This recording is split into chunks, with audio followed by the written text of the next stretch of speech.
Different వంట చూడండి.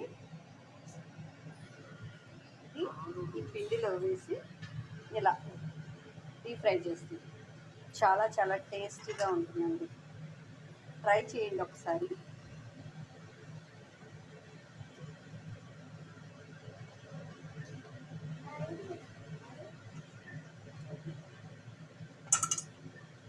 ఎమ్మి చాలా టేస్టీగా ఉంది.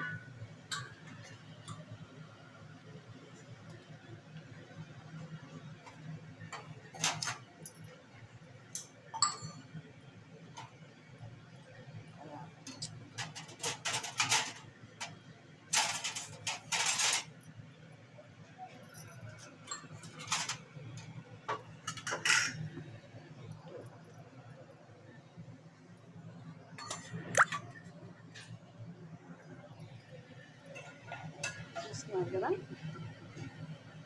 ఇలా పిండిని దానికి డీప్ చేసి ఆయిల్లో డీప్ ఫ్రై చేయడమేనండి.